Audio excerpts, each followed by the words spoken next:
Yes.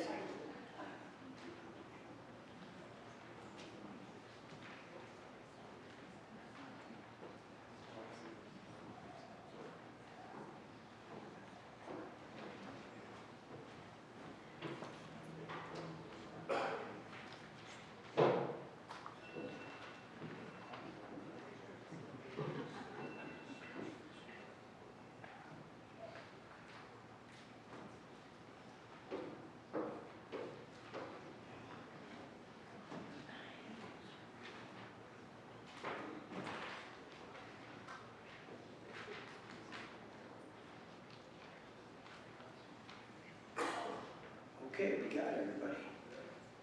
I have 2 statements to read, and then we will get into your 2-minute opening intro, and then we'll rotate questions.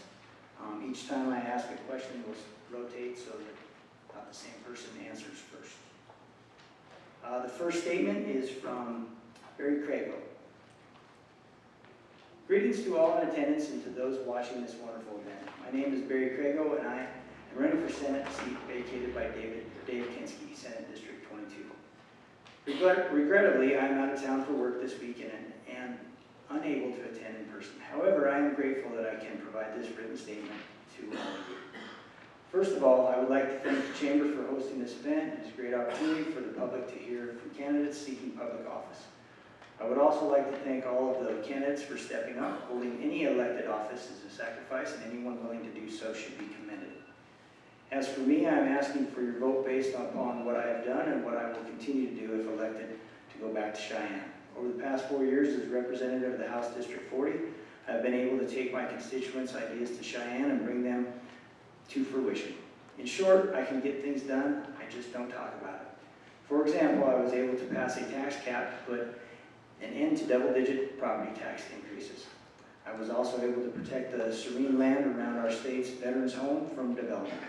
And I voted for the smallest budgets in the modern state history that not only tightened government spending, but have placed over $1 billion in savings. Other accomplishments include ensuring the sustainability of our smallest communities, defending our men and women in law enforcement, and fighting for our additional fundraising to address our state's mental health crisis. I was able to accomplish these things because I listened to the people back home.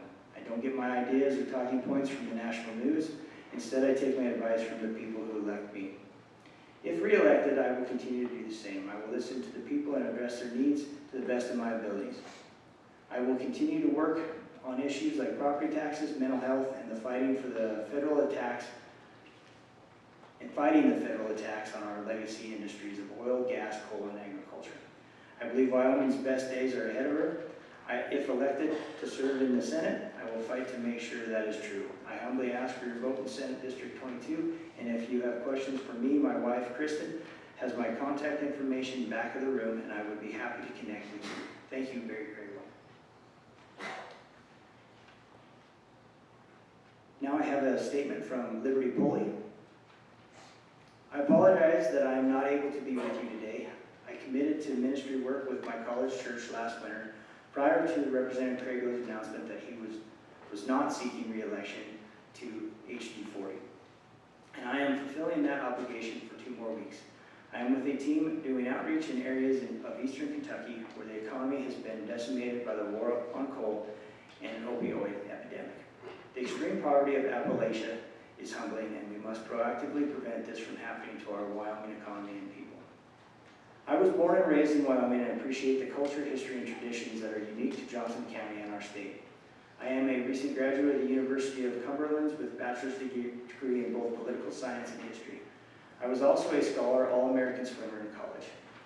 I've served 2 terms as a Republican precinct woman in Johnson County since elected in 2018. I am honored to also have been elected as a delegate of the Republican National Convention representing the people of Johnson County. History teaches that passions of patriotism are most vocal in younger generations. Wyoming needs representatives that will experience the fruit of their decisions 50 years from now. If elected, I promise my constituents that I will always listen to their thoughts and concerns. I am not a lobbyist, I am not a bureaucrat. I believe that listening and communication skills are the most important skills a legislator can have, as well as the ability to work with others toward a common goal. I am optimistic about the future of our great state. You can find Find out more about my campaign and where I stand on issues at liberty4wyoming.com. Thank you. Okay.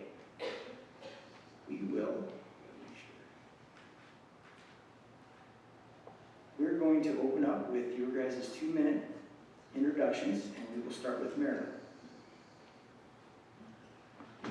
Well, thank you for being here, and I am running for House District 40. I'm asking for your support. As far as my guiding documents that I think just shows how I will make my decisions, I will use the Bible, the Constitution of the United States, the Wyoming Constitution, the Republican Party platforms, and the will of the people that I will be representing. How am I different from the other candidates? I have actual governance leadership experience. I was raised in Sheridan, Wyoming. In fact, this facility here was an actual movie theater, and my granddaughter now performs arts here. I raised my family here in Johnson County. I served my community as a county commissioner.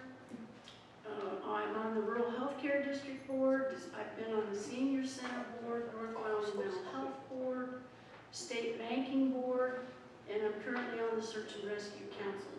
My work experience, I need to reiterate this, it's been about 30 years in Johnson County. Started out as a truck driver, became a CNA.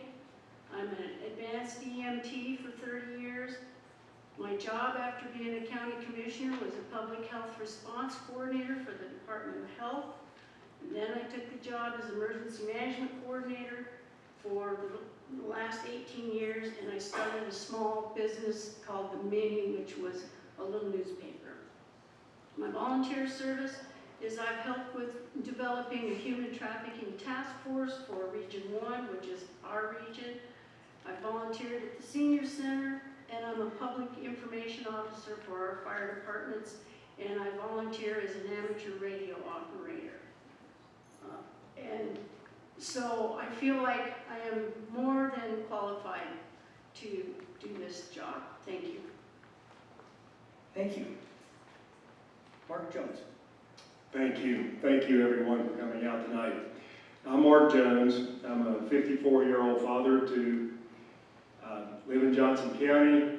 I'm a retired wildlife biologist. I worked a whole career for the government as a big game biologist. Being a conservative in that type of work, I was appalled to see what the left is doing to every American institution. And almost 4 years ago, I retired and I became a national director with a group called Gun Owners of America. We're a national Second Amendment rights group. We represent about 3 million people. And we work to protect your Second Amendment rights around the country. I'm the only candidate in the race and one of the few in Wyoming that's actually got real-world credibility fighting back against the Biden administration over the last few years. When you heard about Harriet Hageman talk about her Grizzly Bear State Management Act, I had an opinion piece in the Washington Times last April based on my background as a wildlife biologist, and I supported Harriet Hageman and Senator Lomas when they introduced the Grizzly Bear State Management Act in the 2 chambers of the United States Congress.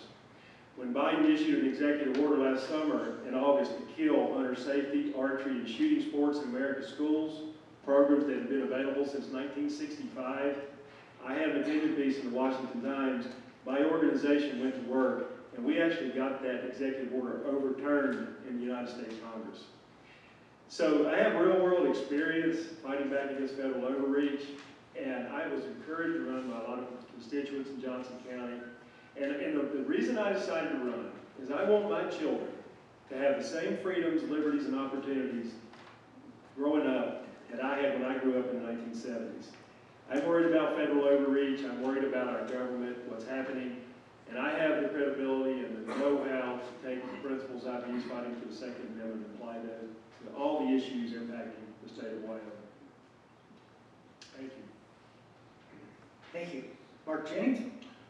Thank you, sir. Thank you to everyone for coming out. Can we turn those lights down a little? I can't see who all's out there. But Anyway, this is my, keep going. And so, this is my 5th term for House District 30, and I had thought about running, and when Senator Kinski decided not to, I decided it was time to do that. And so, when I go to the door, I tell people I'm pro-God, Judeo-Christian values that this nation was founded upon, pro-life, pro-traditional family values, smaller government, less regulations, less taxes, less property taxes. I've run an acquisition bill 3 years in a row only to have it killed by a much more moderate leaning body.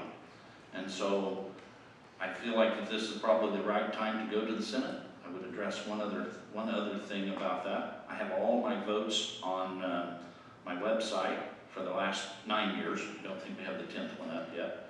And so I want people to see how I'm voting, even in committees. That's important to me. I want to listen to the people.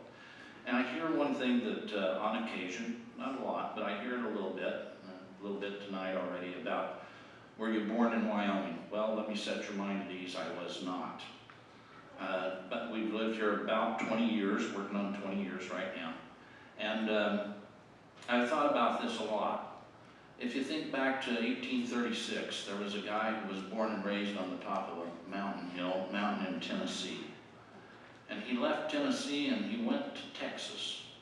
And he died in the Alamo because he had a vision of liberty and freedom. And I can't imagine that anybody at the gate of the Alamo saying, well, you weren't born in Texas, so we're not letting you in to help us. And so I think that we want to look at the people, what their heart is, and what their real intent for liberty and freedom is. Thank you. Tom Kelly. Hello everyone, my name is Tom Kelly. I'm running for House District 30. I am foremost a father of 6 children. I am a husband. I'm a martial arts instructor. And to pay the bills, I am the program director, faculty director, and department chair of the Department of Political and Military Science at American Military University. I am able to do that because that work is 100% online. So out of all the places I could have lived in the United States, I chose Sheridan, Wyoming to raise my family. I'm running because I, like many of you, am tired of people campaigning as Republicans and then governing as Democrats.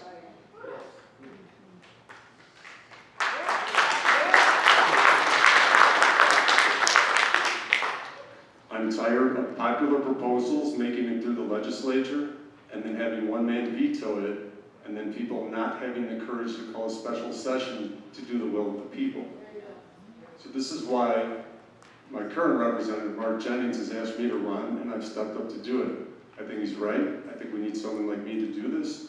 And I think the people who know me know that I am actually quite adept at bringing people together to talk about actual issues and get away from attacking each other and attacking issues. So please vote for me, because this is not just the future of your family, it's the future of mine. Thank you. Gail Simmons. Hi, I'm Gail Simmons. I am running for House District 30 in the Republican primary. I am a U.S. Navy veteran, a businesswoman, a rancher, and a volunteer. And oh, by the way, a lifelong Sheridan County Republican. I agree with Mark Jennings in that you don't have to be born here to serve. It has to do with what you do once you get here. I'm a proud graduate of Sheridan High School, go Bronx. I earned a degree in marketing at the University of Wyoming, go Pokes. And I have an MBA from the University of Hawaii, which I earned while I was on active duty. I'm on my 3rd career. The first one was as a commissioned officer in the United States Navy Supply Corps. I had a wide variety of assignments, including 2 shipboard tours, finance, logistics, retail, auditing, and program management. I developed leadership skills, understood the benefits of collaboration, and how to focus on priorities. My 2nd career was with General Electric, where I joined in the Six Sigma data process improvement program that drives quality where at less cost. And I was in sales, marketing, field service, and supply chain. My third career was when I retired and moved back full-time to Sheridan County, Wyoming, in the house that I bought from my parents years previously.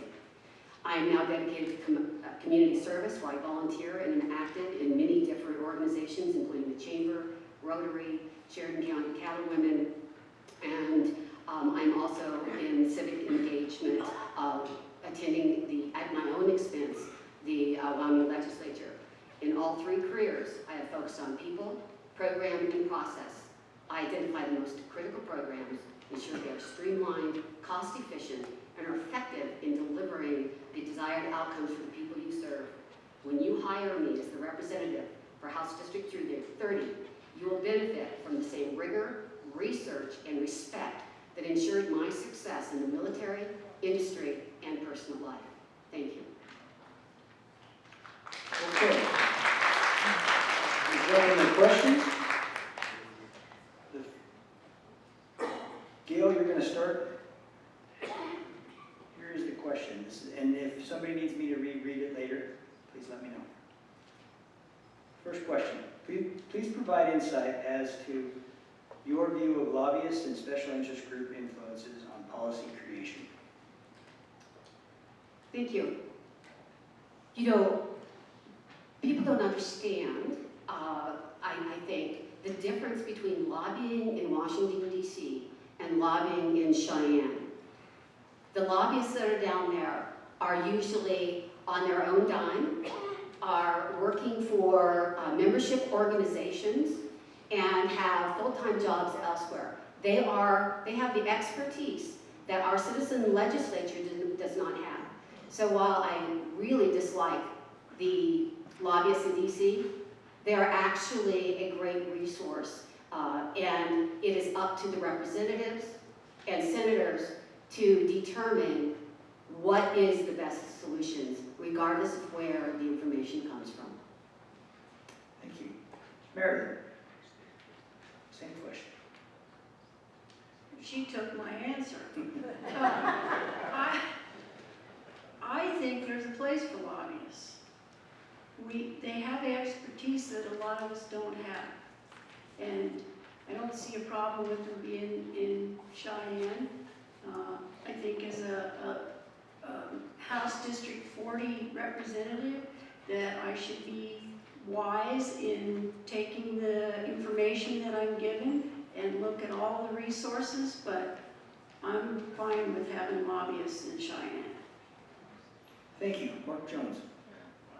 Well, is this thing working?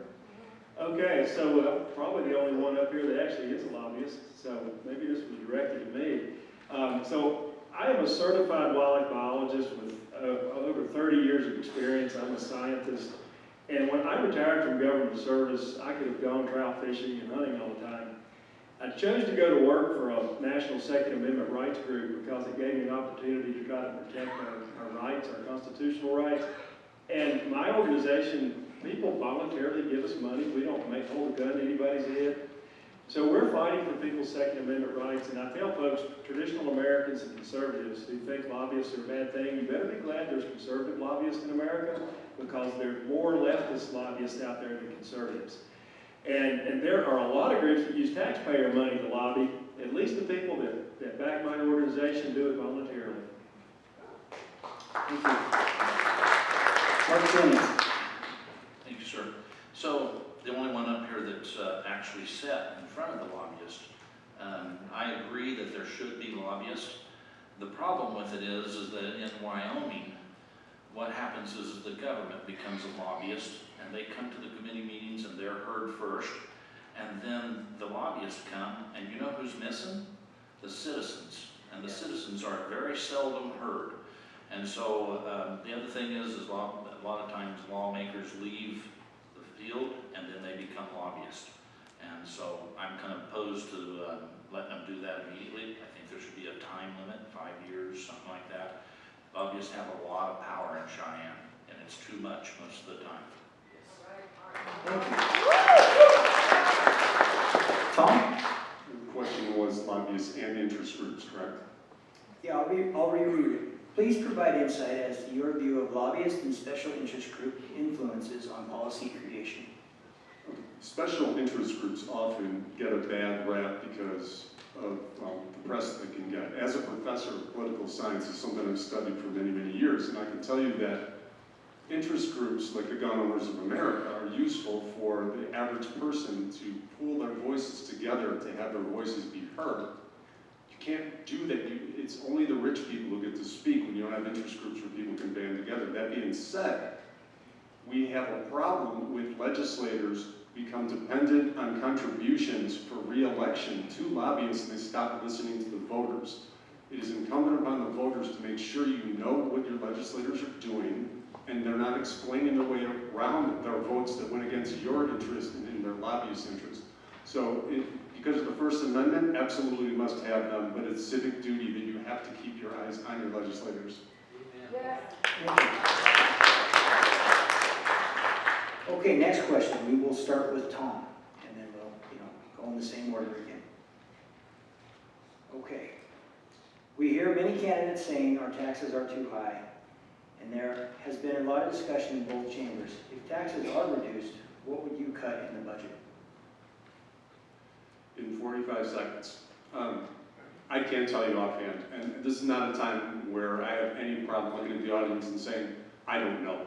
I would have to look at the budget. I'd have to go through it and see exactly where it's being wasted. I do know that we give away money to nonprofit organizations. We prop up businesses against other businesses that don't get handouts.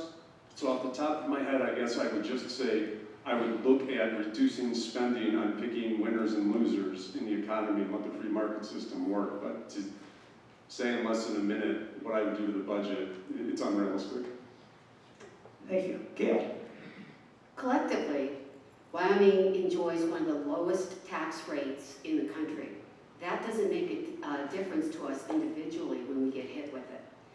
Our budget, our revenues actually come almost 1/3 from the investments we earn on our savings and sovereign wealth fund. So it's not really taxes that's coming from. We must identify what our priorities are for services and programs first, and then the budget follows. You don't cut the money and then figure out, or what we call peanut butter, across all of the services and programs. It has to be driven by our priorities of budget. And our appropriations, joint appropriations does an excellent job of that.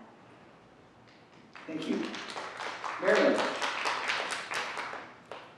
It's a hard question, but I think we have to look at, when we look at what we're going to cut, it has to be common sense cuts. And we have to look at, are we going to be able to provide the services that taxes afford us? Our fire services, our EMS services, are all things like that, our roads, all that. We need to have our income flow. So when we look at cutting something out, it's going to take some real serious slashing. We've just got to rein in the expenses, but I can't say for sure what I would, which way I would go with it. Thank you. Mark Jones? So the average Wyoming homeowner saw their property taxes go up 62.5% from 2019 to 2023. That was an average across Wyoming. Services in Wyoming did not increase by 62.5%. Okay? We need to get back to the basic role of government, which is to provide police, fire, EMS, schools, roads, bridges, and stop wasting money. The average person out there saw their income go up 2 or 3% per year, or your pension, if you're retired, went up 2 or 3% per year, when the average property taxes went up 62.5%. Our legislature is addicted to spending. One of the worst examples I like to give is a few years ago they funded a walkway at a Natrona County high school that allowed football players to walk from the school to the football field in a covered walkway. It cost $4 million. We need to cut that stuff out and get back to the basic role of government.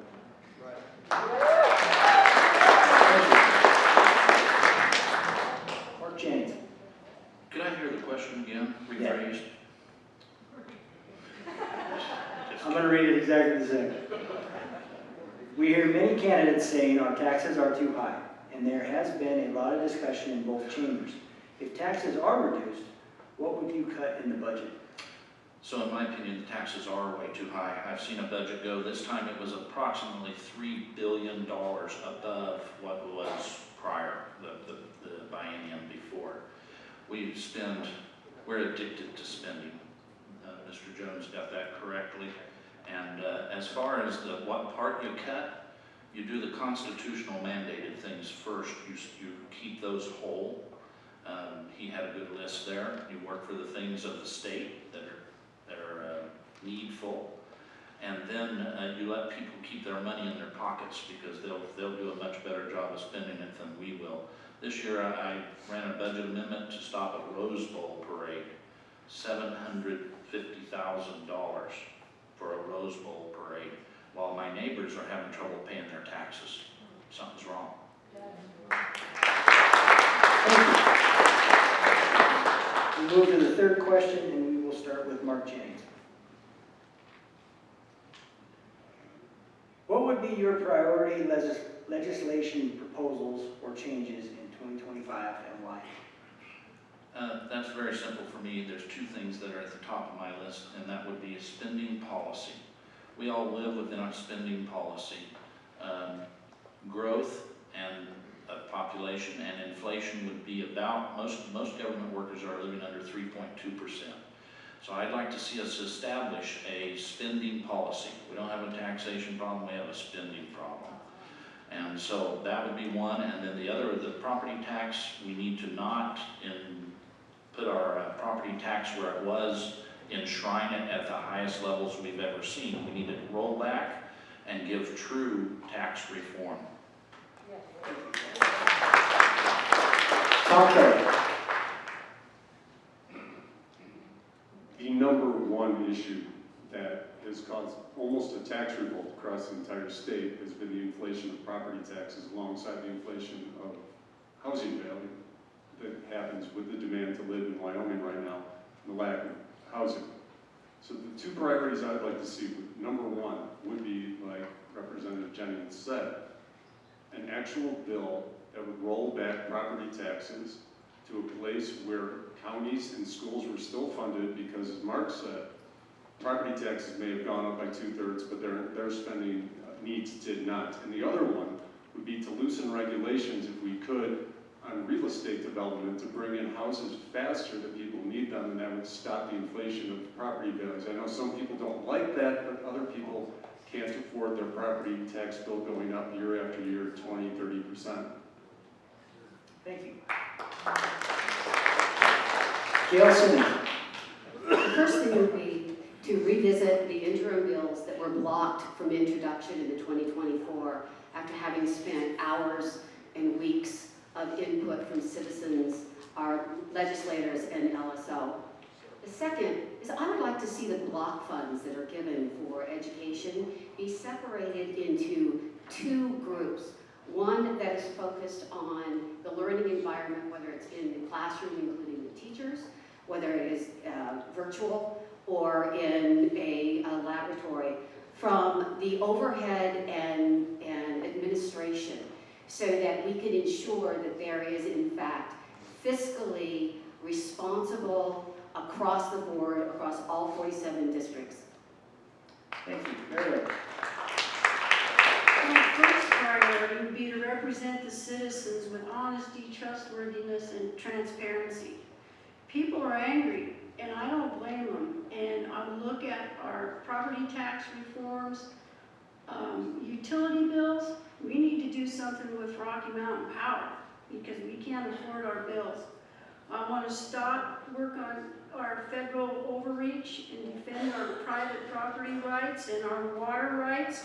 And I want to keep our state sovereign and take care of our natural resources. One of the other things I want to look at is the continued, as Gail said, continue looking at the joint interim committee bills and the things that were brought forward last year that with all the hanky-panky should have been debated and weren't. We got to stop that. There needs to be open debate. So, thank you. Thank you. Mark Jones. Well, as I've already said, the first thing I would do is roll our property taxes back and then cap the future rates of increase. Several candidates have said that, so I won't belabor that point. The second thing we need to do, and the governor vetoed this was passed, there was $75 million of money to fight federal overreach in court. And that would allow us to fight for our fossil fuel industry when they try to shut it down, and it would allow us to fight against the things they're trying to do on BLM, if you're following that, shutting down access to BLM in Wyoming. That money could be used in court to protect Wyoming's sovereignty.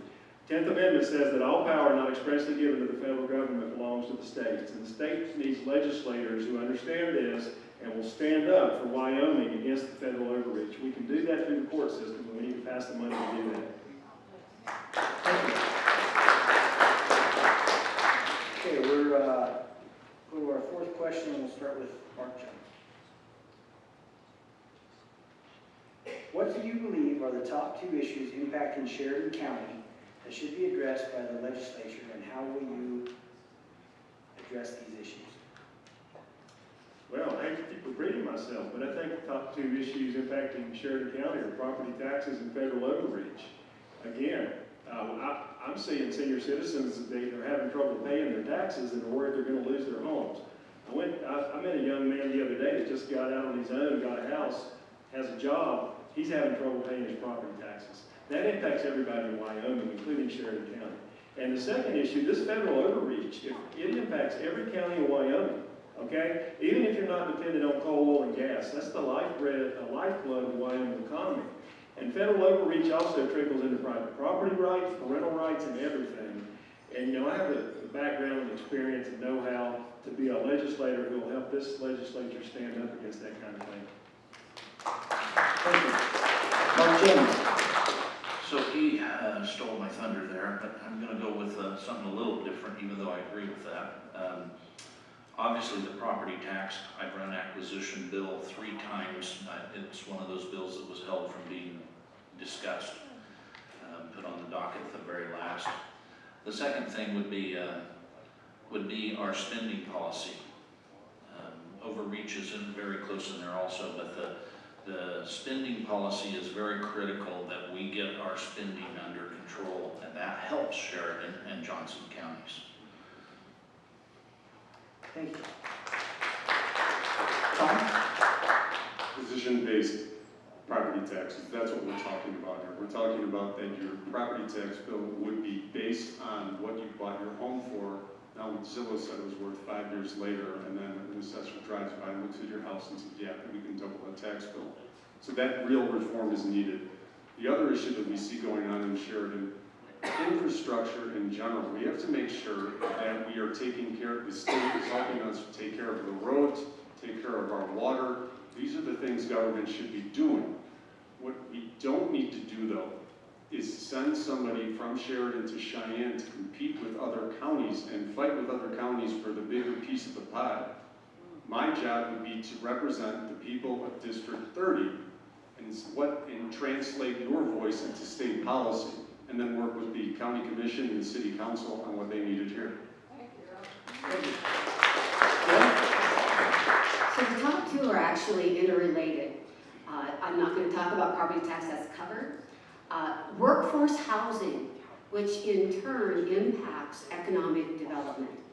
We do not have an inventory of homes in the 250,000 range that allows our businesses and organizations to hire competent people who can find a house that they can afford in order to raise their families here. So that economic development of having individuals with the skills for the businesses and including manufacturing and organizations, we need the housing for those families in order to grow both personally as a community and within our businesses. Thank you. Now we'll go into our 2-minute closing, and we'll start with Gail. Oh, I did. What the heck? Yeah, good call. Well, Yes, I'm sorry, man. I tend to agree with a lot of what Mr. Jones said, except for that he's the right person. So I think I'm the right person right now to handle the legislature. And what I see for Sheridan County, since I'm running for House District 40, is I want to keep our small communities whole and a funding stream going towards them. Story, Claremont, Arvada, KC. These small communities need to be able to thrive and make a living and have businesses for themselves too. They have problems with water. They have their schools. Are they going to be able to keep their schools? Things like that. I want to focus on the small communities that I'll be representing. Thank you. And again, I apologize. Okay, well, now we will start with our 2-minute closing. And Gail, you are first. Thank you. When I'm asked about civic engagement, I like to tell people that when you are considering who to vote for in an election, you need to think of it as a hiring process, no different from when you're selecting an employee or a service provider. So the first thing is understanding the responsibility of the job. In our case, it's honoring the separation of powers. It is funding the operations of the state through appropriation and approval of a balanced budget, which is required by our Constitution. Provide funding and direction for effective and efficient use of public education, and pass statutes that are clear, specific, single subject, and comply with both the U.S. and Wyoming Constitution. We need to focus on the opportunities and challenges that are in Wyoming and not elsewhere in the country. We cannot do anything about those no matter how much they bother us. I've learned through my various experience leadership skills across organizations and in different responsibilities, the benefits of data-based decision-making, which has been throughout all of my careers. When I will apply critical thinking in every piece of legislation to ensure that it is well written and does not have, as they say, unintended consequences. Even if the subject of the bill is something I agree with, poorly written bills do immense damage. We also will have collaboration in prioritizing competing demands. I have a lifetime experience bringing to this position in the values and priorities that make Wyoming unique, from the state history and civics taught in Sheridan schools to staying current as I've voted here for the last 50 years. I have observed the real impact that our cycles of boom and bust have had on our ranching, businesses, communities, and government, and will take that into consideration as I'm making decisions. Thank you for hiring me as your representative for House District 30.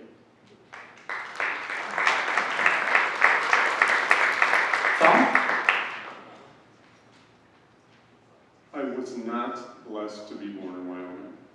I chose to move here. We came here on purpose, I've said that before, and to raise my family to do so. Wyoming is a fabulous place, and I like it so much I tell my friends back in Illinois, don't come here, it's just cold and windy. All kidding aside though, this is too serious. We can't pretend like Wyoming exists in a vacuum, that national, international forces do not influence what happens here, that these crazy ideas that have already destroyed states like Illinois and California stop at the border. They're already happening here. It is not a national talking point to talk about what's going on with the BLM. It's not a national talking point to talk about how the Biden administration is trying to shut down the coal industry, period. We use twice as much coal today as we did 20 years ago. 2024 will be a record year for coal production and usage in the world. The entire state could go green tomorrow and produce no carbon. It wouldn't make a difference. It'd be like bailing out the Titanic with an eyedropper. We need to use our resources here to be the base to diversify our economy through tomorrow's jobs, such as AI analysts, people who work online like myself. There's a wealth of opportunity and professionalism that people can stay here in Wyoming if we build up our infrastructure, not just our roads, high-speed internet, and the other things that we would need, like electricity to keep the internet going. And we're sitting on trillions of dollars of rare earth minerals and coal and gas and oil, and we're not going to save the planet by cutting our own hamstrings. So you vote for me and you'll have somebody who's not just looking out for your family, looking out for my family, but looking out for the way of life I came here to love, and has already changed vastly in the 5 years since I moved here.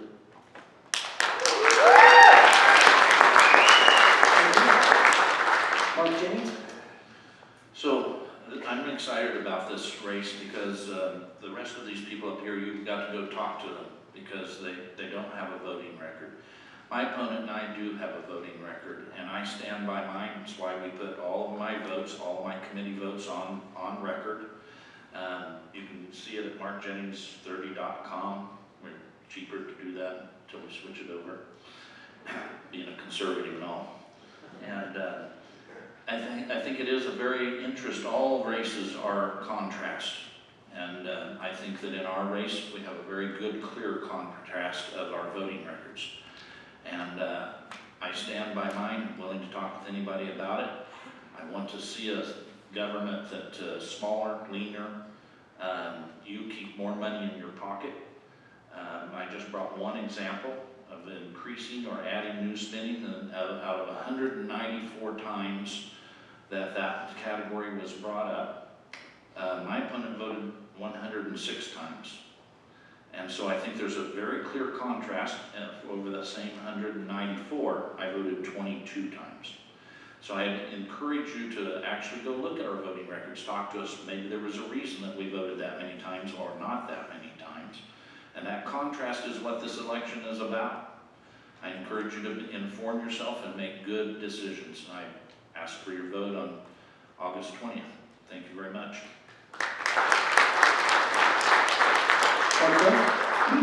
So candidates can always tell you what they're going to do. They can like my policies. I'm always happy to hear that. With me, you can look at what I've actually been doing to fight for your rights. Just in the last 3 years, I've been the chief lobbyist of the past 3 pro-Second Amendment bills in Cheyenne, Wyoming, that help the people of this state with their Second Amendment rights. I've also helped ensure that we don't have any bad bills passed. In Washington, I've helped fight the school ban that I mentioned earlier, got a law passed to override it. I've got helped get the Grizzly Bear State Management Act introduced in Congress in both chambers. I have been fighting the Biden-led ammunition ban. My organization has been fighting the effort to disarm veterans through the VA. I've been involved in the COVID era rules. They tried to shut down hunting in America under COVID, and as a biologist and scientist, I was able to make comments in the Federal Register and fight that. And I'll bring all that around to this. I'll bring that same kind of know-how and experience and fighting spirit to addressing things like stopping illegal aliens from getting driver's licenses, which this legislature was unable to do in the past session, stop vaccine and mask mandates, which put many of our nurses and other people out of jobs because they refuse to take those. That should be a personal decision, not one that can be mandated. Stop foreign land investment. We didn't do that in the last session. China can still buy our land. Protect our Wyoming energy industry through court action and other means, and state legislature standing on 10th Amendment principles. Protecting our parental rights. Parents should raise children, not the government. So, folks will tell you what they're going to do. I may not have a voting record, but I've got a hardcore record of standing up for your rights in Cheyenne and Washington, and I would really encourage you to look into that. As I said when I started, I retired once. I could be trout fishing right now in the Bighorns, but I'm worried about my children's future. And I'll fight like the third monkey trying to get on Noah's Ark to protect our God. That's funny. The third monkey trying to get on Noah's Ark. I'll fight for our constitutional rights, because I want my children to grow up with the same liberties and freedom I grew up with in the 1970s.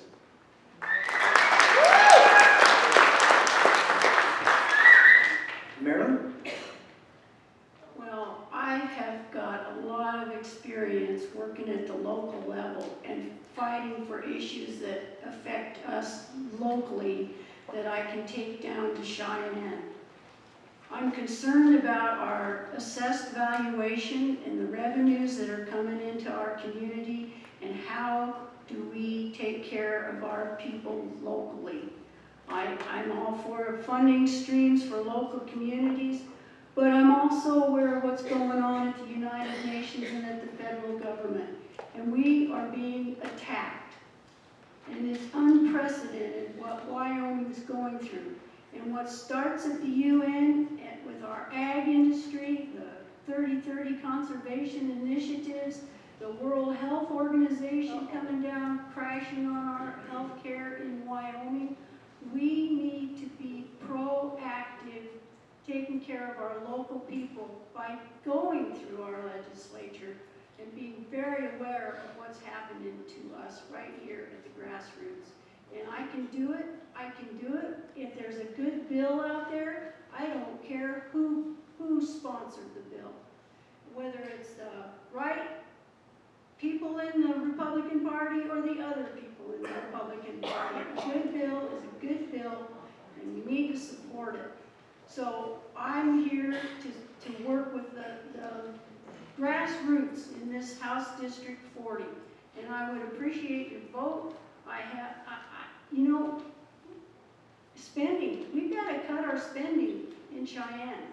That's the number one thing to do, because our assessed value is going down every year because of our lack of the energy sector that's happening. So we got our tourism that kind of bolsters us, and then with the attack on our ag industry, they're working their butts off trying to keep going. So look at my website, conley440.com. It's the same way with my Facebook page. It's all out there. Give me a call, and I hope you vote for me because I'm the right person right now to work for the local folks. Thank you. Let's give all of our candidates a hand. Thank you all for coming.